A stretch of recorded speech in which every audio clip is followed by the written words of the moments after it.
Um dos setores mais afetados pela pandemia é o da aviação civil. No mês de abril, a procura por voos domésticos caiu 93% em relação ao mesmo período do ano passado. Para proteger o setor, novas regras estão valendo durante o estado de calamidade pública causado pela Covid-19.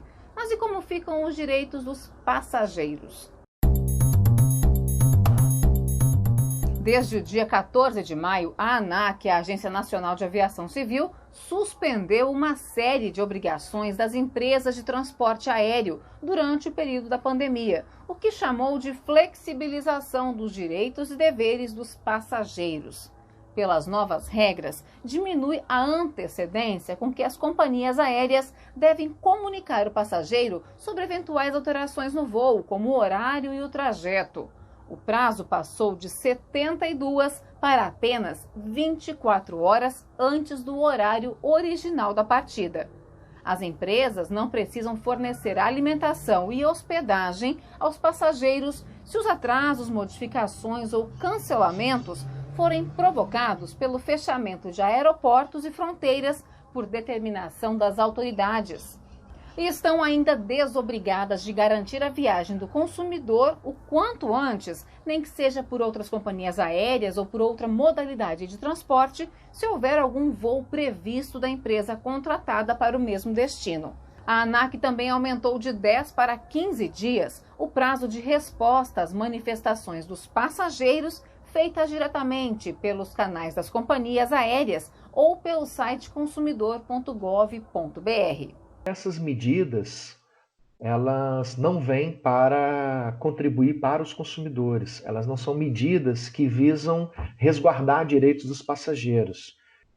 É nítido que são medidas pleiteadas pelas companhias aéreas e que tanto o governo como a Agência Nacional de Aviação Civil, a ANAC, adotam essas decisões para proteger os interesses econômicos das companhias aéreas. Além das novas regras da ANAC, desde março estão valendo as mudanças impostas pela medida provisória 925, que ampliou de 7 dias para 12 meses o prazo para que as empresas reembolsem as passagens aéreas compradas até o dia 31 de dezembro de 2020.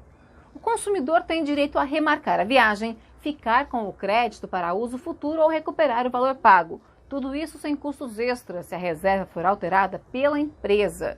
Mas se o passageiro decidir alterar ou cancelar o bilhete, corre o risco de ter que pagar a mais, se na remarcação do trecho a tarifa estiver mais cara, ou se optar por receber o dinheiro de volta. Aí a empresa pode cobrar taxas e multas contratuais. Há ainda outra situação. Quem comprou passagens até o dia 20 de março para viajar até 30 de junho pode remarcar uma vez a viagem sem custos adicionais, dentro dos 12 meses de validade do bilhete. Para isso é preciso manter a mesma origem e destino. É o que prevê o termo de ajustamento de conduta assinado entre o Ministério Público e o governo federal e as principais companhias aéreas brasileiras. E esse termo de ajustamento de conduta, na nossa visão do IDEC, foi um grande equívoco. Por exemplo, a medida provisória do governo, ela nada dizia sobre quantas vezes a pessoa poderia trocar, ou quantas vezes a pessoa poderia cancelar. E o que seria uma situação natural? Vai que o consumidor ele altera para uma outra data e de novo esse voo é cancelado. Ou então a situação daquela cidade de destino dele tem um agravamento do nível de contaminação.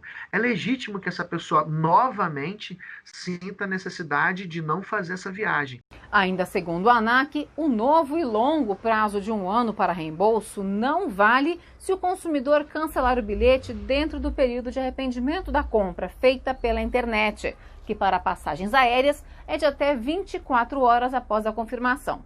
Nesse caso, as empresas continuam obrigadas a devolver o dinheiro em até 7 dias, desde que a compra tenha sido feita pelo menos uma semana antes do dia da viagem. E para quem está de olho nas promoções e pretende comprar passagem para viajar nos próximos meses, o conselho do Instituto de Defesa do Consumidor é prestar muita atenção às regras de cancelamento e de reembolso. Fique atento com as propagandas, as publicidades, leia as entrelinhas, se informe bastante e guarde a propaganda.